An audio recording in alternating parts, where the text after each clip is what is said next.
এরপরে ঈসা আলাইহিস সালাম দাজ্জালকে খুঁজতে খুঁজতে খুঁজতে খুঁজতে কোথায় গিয়ে পাবেন? এই প্যালেস্টাইনের বাবে লুক নামক জায়গায়। কোন জায়গায়? অনলাইনে সার্চ করে দেখে সত্য লিখে আছে, বলে দিলাম প্রত্যেকটা বিষয় কোরআন হাদিসে স্পষ্ট লিখে আছে। এবং এটা পৃথিবীর ফিউচার। এটা কি? এটা ওয়ার্ল্ডের ফিউচার। এই সভ্যতা মঙ্গল গ্রহে যাবে না। ওইসব গান বন্ধ করে লাভ নাই যে আমরা চাঁদে যাচ্ছি, তারপরে মঙ্গলে, তারপরে শনি, তারপরে নবী। এইভাবে হবে না। আমরা আস্তে আস্তে যাচ্ছি কেয়ামতের দিকে। কোন দিকে? আমরা আস্তে আস্তে কেয়ামতের দিকে হাঁটছি। যতক্ষণ আমি কথা বলেছি যে 1.5 ঘন্টা হয়ে গেল, এই 1.5 ঘন্টায় পৃথিবীর কেয়ামতের দিকে ঘুরে গেছে 1.5 ঘন্টা। কথা বুঝতে পারছেন? তো এই যে স্বপ্নগুলো দেখার প্রশ্ন হয়, এইগুলো সব আমাদের এজেন্ডা, যাতে আমরা আমাদের লক্ষ্যটা থেকে প্রকাশ করে অন্যদিকে ডাইভার্ট হয়ে যাবে। লক্ষ্য এটা হলো যে আমাদেরকে মূল জায়গা থেকে সরাই দিয়ে অন্যদিকে প্রকাশ করা হয়। মূল জায়গায় এইগুলো, এগুলো হচ্ছে পৃথিবীর ভবিষ্যৎ। এটা আরবিতে আমরা বলি যে কুদিয়াল আমর, মানে লেখা হয়ে গেছে। কুদিয়াল আমর, এটা অলরেডি লেখা হয়ে গেছে লাউহে মাহফুজে। আর এটা জানিয়ে দিয়েছেন আমাদের প্রিয় নবী মুহাম্মদ রাসূলুল্লাহ সাল্লাল্লাহু আলাইহি ওয়াসাল্লাম।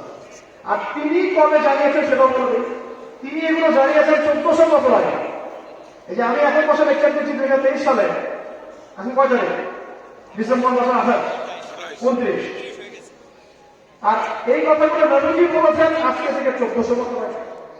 এতদিন পরেও আপনাকে কি বোঝাতে হবে যে আসলে টাইম ইজ ক্লোজিং ডাউন? বোঝাতে হবে না? এরপরে যদি কিছু মানুষকে বোঝাতে হয়, কিছু মানুষ মনে করছে যে 1000 বছর এভাবেই মনে হয় করবে। কোনোদিনও না। আমাদের মধ্যে এক শ্রেণীর আবার মানুষও আছে, খুব কিউট কিউট মুসলিম আছে। কিউট মুসলিম মানে তারা না ডানে যাবে না বামে যাবে, একদম মুখের জমি না পেয়ে যাবে, মাঝখানে থাকে। ডানেও যাবো না বামেও যাবে।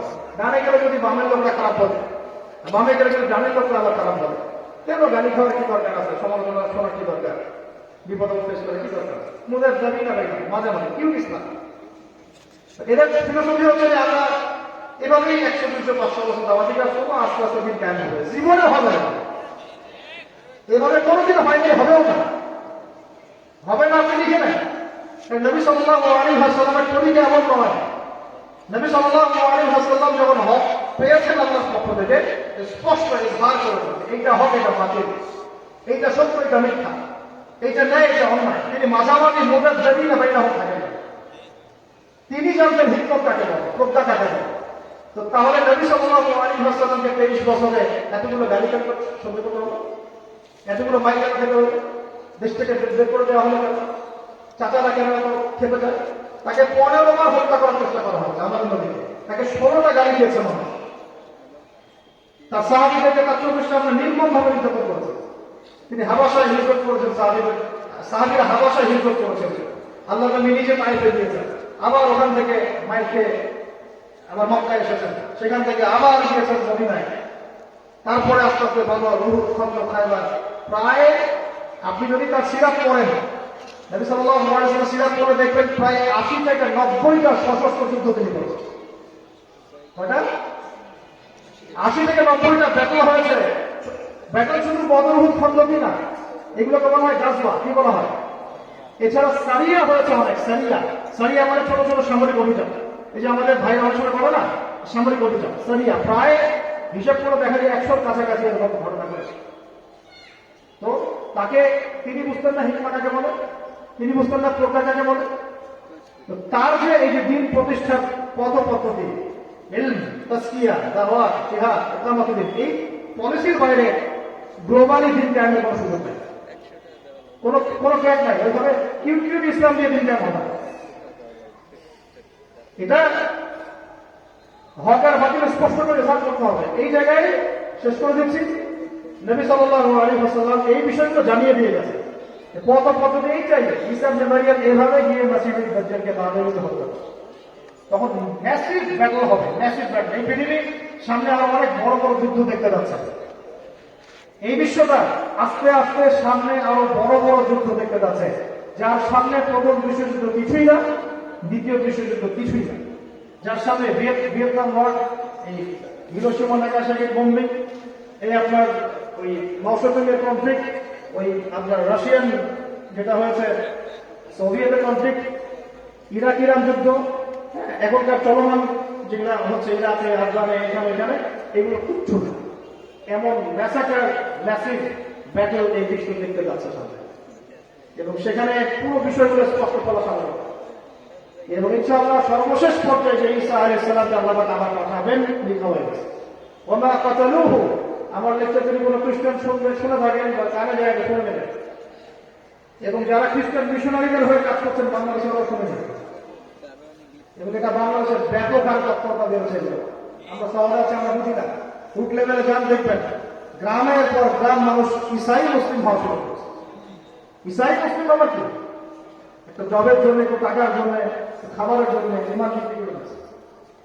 আর আমাদের তো ফিকির নাই, বললাম না আমরা কি পড়ে আছি ভাই, কে কাকে ধুয়ে দিব, কে কার ইজ্জত সম্মান হানি করবো, জিলাপি খাবো কিভাবে, খরমা খাবো কিভাবে, হ্যাঁ ইত্যাদি। তবে আল্লাহর বান্দারা এর মধ্যেও কাজ করে যাচ্ছে, আলহামদুলিল্লাহ যারা কাজ করে তারা করছে।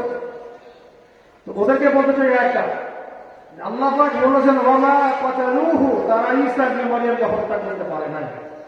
ওয়ামা সালাবুহু, তারা তাকে ক্রুশবিদ্ধ করে নাই।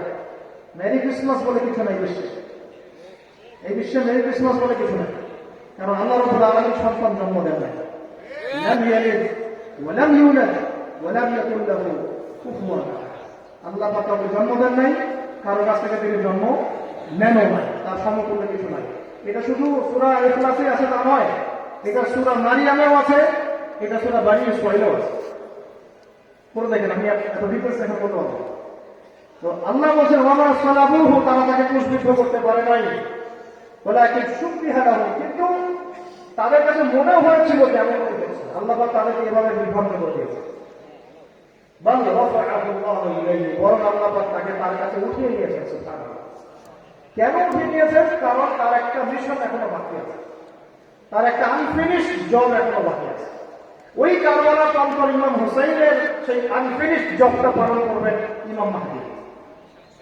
আর ওই যে বনু ইসরাঈলের সাথে যে আনফিনিশড যে জবটা, যেটা করা এখন সময়ের দাবি, এটা করতেই আবার পৃথিবীতে আসবেন ইনশাআল্লাহ ঈসা আলাইহিস সালাম।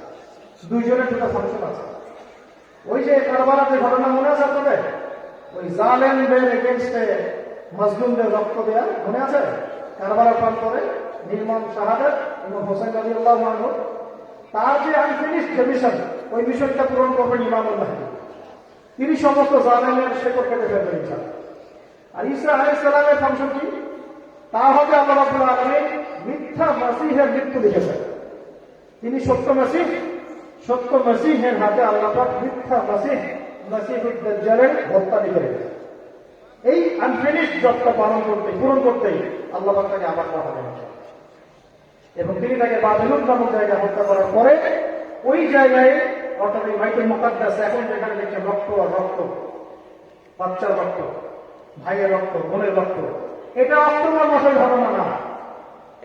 ইতিহাস নিয়ে যে কেউ আমার সাথে বসে থেকে বসেন, আমি তো এখানেই থাকি, জানি আমার সাথে বসেন, ইতিহাস নিয়ে বসেন, হিস্ট্রি নিয়ে বসেন, প্যালেস্টাইন ইস্যু নিয়ে বসেন, জাইনিজম নিয়ে বসেন, পেট্রোডাম মনিটরি সিস্টেম নিয়ে বসেন। আপনারা মুজাহিদ ভাইদেরকে ওখানে বিতর্কিত করছেন, আকিদা ঠিক নেই, মানহাজ ঠিক নেই, বসেন, আমি কথা বলি, আমার সাথে বসেন, আমি কথা বলছি।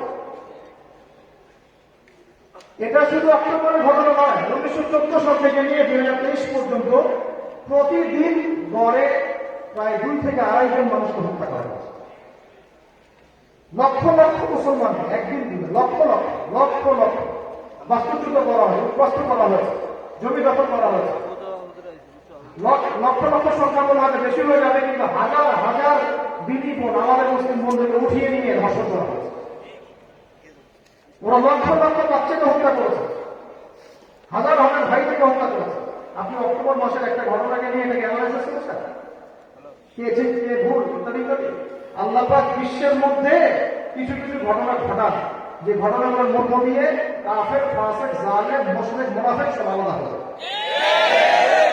এই ইস্যুটা হচ্ছে সেই ইস্যু, যে ইস্যুটা নিয়ে আল্লাহ পাক কাফেরটাকে আলাদা করে দিয়েছেন, একজোট করে দিয়েছেন। সব কাফের একদল, মুশরিক সব একদল, আর কাফের মুশরিক এখানে বন্ধু হয়ে গেছে। সব মুমিন এখন একদিন হয়ে গেছে।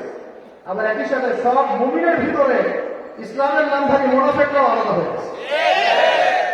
ফলের সব বিড়াল আস্তে আস্তে বেরিয়ে আসছে যে কার ভিতর কি ছিল এই ইস্যুটা সবাইকে সব জানান দিয়ে দিচ্ছে। আলহামদুলিল্লাহ, আল্লাহ শুকরিয়া, আলহামদুলিল্লাহ। পুরো বিশ্বের মধ্যে দেখবেন সব মুনাফিকরা এখন একজন। এই মুনাফিকরা বলবে কি? বলবে যে এটা পাগলের কাজ হচ্ছে, পাগলামি, বিপদ ঘাড়ে ডেকে আনা, ইহুদিদের সাথে মিউচুয়াল করে ফেললেই হয়, ওখান থেকে চলে গেলেই হয়, ওদের আকীদা ঠিক নাই, ওদের মাদ্রাস ঠিক নাই, তারপরে ওদের পদ্ধতি ঠিক নাই, ওদের কোনো আমির নাই, অনেক কথা। মানে এইসব কথাগুলোর ভিতর দিয়ে একটাই এজেন্ডা ওদের, যাতে করে ওই জায়গাটা ইহুদিদেরকে দিয়ে দাও, ওখান থেকে সরে যাবে, কিছু করার দরকার। বসে বসে মাইক খাও, বসে বসে মাইক খাও, দম খাও, বাচ্চাদেরকে কবর দাও, দাফন করো, এগুলি খাও, প্রতিহত করার দরকার। এটা তো মনে করেন মুসলমানের কথা ভাব দেয়। মনে করেন একটা রাষ্ট্র, সেখানে আমাদের হিন্দু ভাইরা থাকে, হিন্দু ভাইদের উপরে কোন একটা জাতি এসে আক্রমণ করতেছে, ওরা কি বসে থাকবে করে বলে? ইসলামের কথা বাদ দেন, ইসলাম মুসলিম এসব কনসেপ্ট বাদ দেন, অমুসলিমদের কথা বলে। অমুসলিমরাও যদি জুলুমের শিকার হয়, তো যারা জুলুমের শিকার হচ্ছে ওরা কি বসে থাকবে? আর দেয় ওরা তো এক পর্যায়ে প্রতিহত করবে। এটা তো একটা চিরাচরিত। এখানে আপনার আকীদা কি কথা আছে? এখানে আকীদা কি আছে? এগুলো নিয়ে পরে কথা হবে ইনশাআল্লাহ।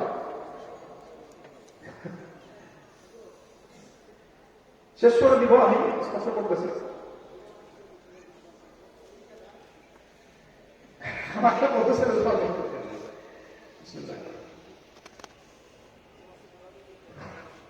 আমি বলতে চাচ্ছি, আল্লাহ পাক পৃথিবীতে এমন কিছু ঘটনা ঘটাও যে ঘটনাগুলো ঘটলে পরে পুরো পৃথিবী থেকে কাফের, জালেম, মুশরিক, মুনাফিক আলাদা হবে। এটা একটা দলিল দিক।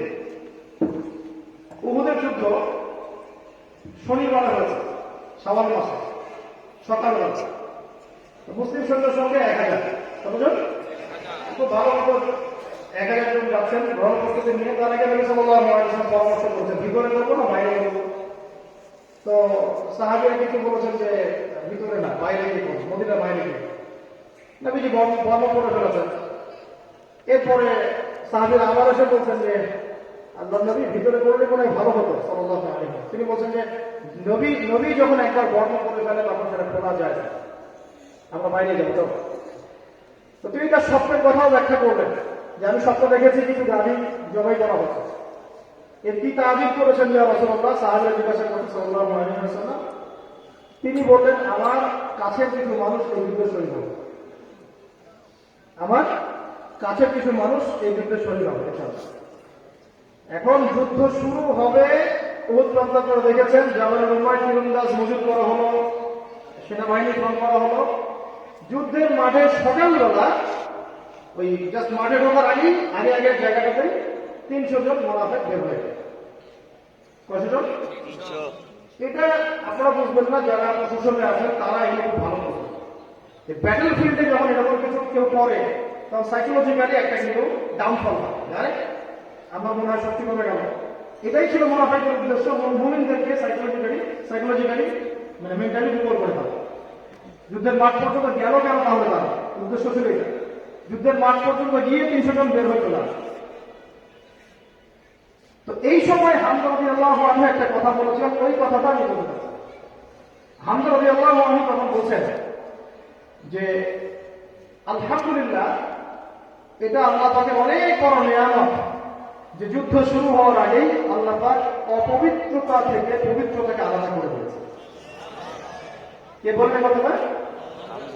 এটা আল্লাহ পাকের অনেক বড় নিয়ামত যে আলহামদুলিল্লাহ আল্লাহ পাক যুদ্ধ শুরু হওয়ার আগেই পবিত্র এবং অপবিত্রতাকে আলাদা করে। তো এরকম কিছু ঘটনা আল্লাহ পাক ঘটান যাতে করে মুসলিমদের মধ্যে কাফের, মানে মুসলিমদের ভিতরের মুনাফিক, বাইরের কাফের, জালেম, মুমিন, ইমানদার, মুজাহিদ এগুলো সব আলাদা হয়ে যায়। এরকম কিছু ঘটনা আল্লাহ পাকই ঘটান।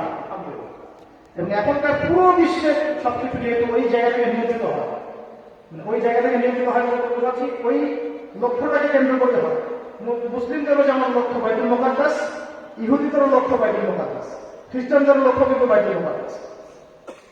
ইহুদিরা অপেক্ষা করছে ওদের মাসিহ আসবে, দাজ্জাল, মুসলিমরা জানে তাদের ত্রাণকর্তা আসবেন মাহদী এবং ঈসা আলাইহিস সালাম।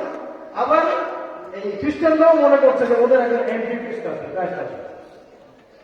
এগুলো না জানলে ওয়ার্ল্ড এফার্ট ডিল করতে পারবে না। সবাই একটা গন্তব্যে প্রকাশ করে বসে আছে, ওইটাকে কেন্দ্র করেই কাজ হচ্ছে। এই কাজের ক্ষেত্রে ওরা অনেক বেশি অ্যাডভান্স। ওরা বিগত 100-150 বছর থেকে অনেক দূর আগে গেছে, আর এই লাস্ট 150 বছর আমরা পিছিয়ে পড়তে পড়তে আজকে এমন একটা অবস্থা যে দেখতেই পাচ্ছে কি হচ্ছে।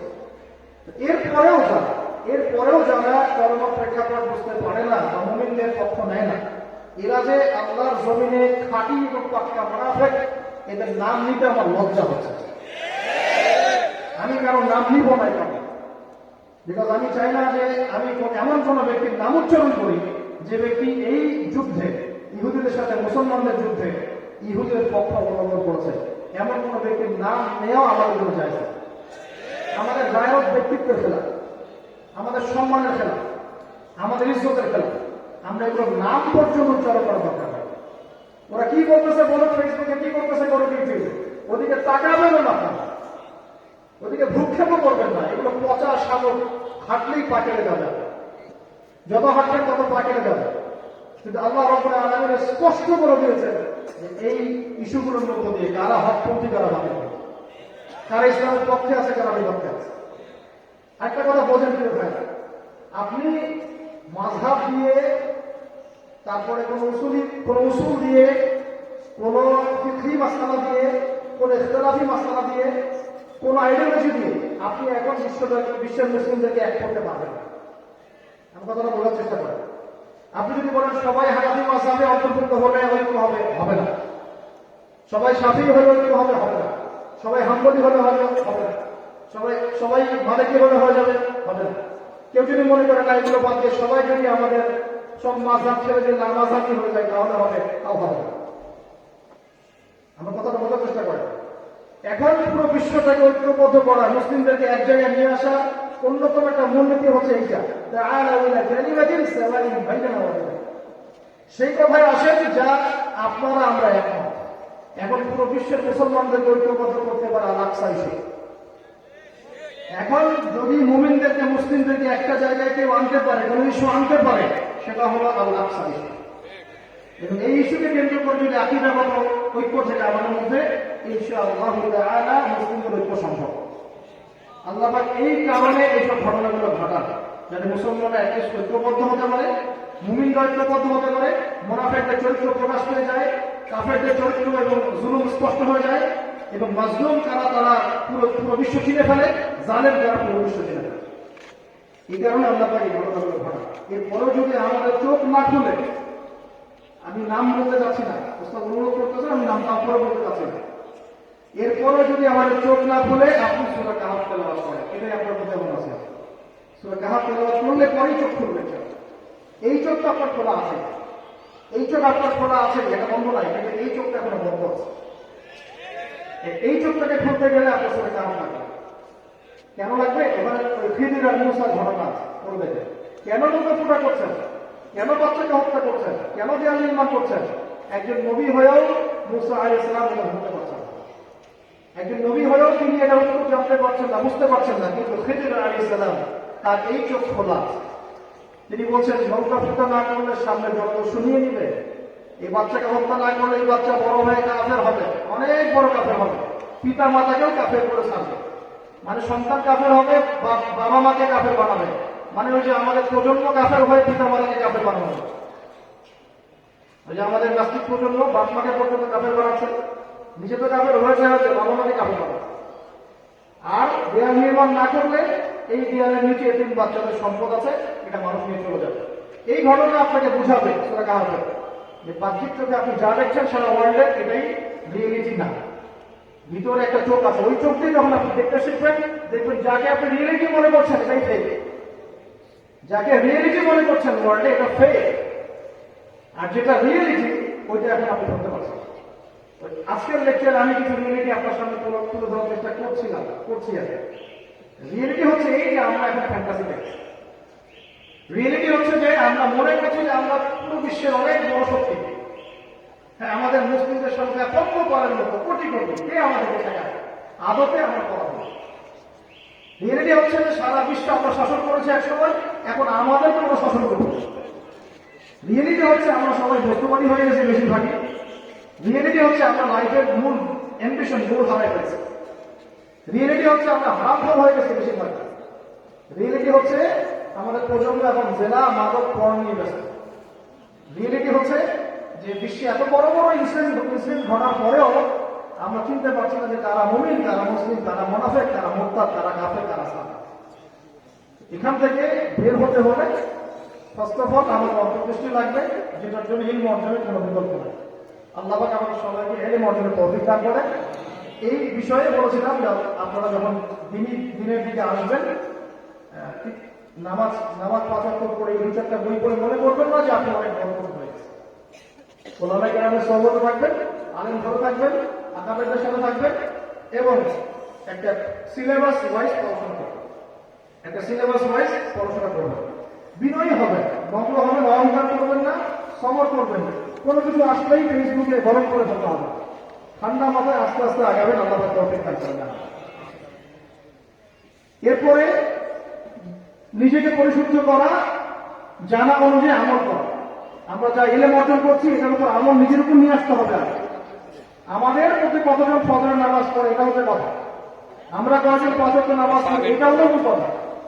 আমরা কতজন তাহাজ্জুদ পড়া শুরু করেছি এটা হচ্ছে কথা। আমরা এখনো কয়জন সাপ্তাহিক শ্রম রাখি এটা কথা, কয়জন হালাল খাই এগুলো হলো কথা। আমরা যদি ইন্ডিভিজুয়ালি পরিশুদ্ধ হতে না পারি তাহলে বৈশ্বিক ওই পরিবর্তন কখনো আসবে না। এই প্রসঙ্গে বলেছিলাম যে দেখেন, যতদিন পর্যন্ত জুমার মতো মুসল্লি ফজরে পাবেন না, দিন কেন হবে। জুমার মতো মুসল্লি আমরা ফজর জামাতে চাই, আল্লাহ পাক তৌফিক দান করেন। তারপরেই দিন কায়েম হবে ইনশাআল্লাহ। প্রত্যেকটা ডিপার্টমেন্ট একদম উপর থেকে নিচ পর্যন্ত প্রত্যেক ডিপার্টমেন্টে যখন ইসলামী শিক্ষা যাবে, বাধ্যতামূলক কোরআন শিক্ষা যাবে, সবাই কোরআন পড়তে জানবে, বুঝবে, হাদিস পড়বে, বুঝবে, আলেমদের সাথে থাকবে, মাশাআল্লাহ দেখবেন আস্তে আস্তে আলো জ্বলবে। আমরা এগুলো থেকে অনেক দূরে আছি। বলেন তো, বাংলাদেশের সমস্ত রাজনীতিবিদ প্রশাসনের লোকজনকে কয়জন কোরআন শেখানোর নিয়োগ করেছে?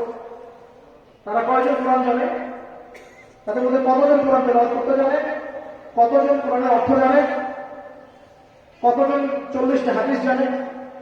স্কুল, কলেজ, ইউনিভার্সিটির ছাত্রছাত্রী যারা আছেন আপনাদের এই যে যারা তারা আপনাদের শিক্ষক তারা সবার উদ্দেশ্যে আপনি জরিপ করে দেখেন, এই হিউজ একটা কমিউনিটির মধ্যে কত পার্সেন্ট কোরআন তেলাওয়াত করতে জানে?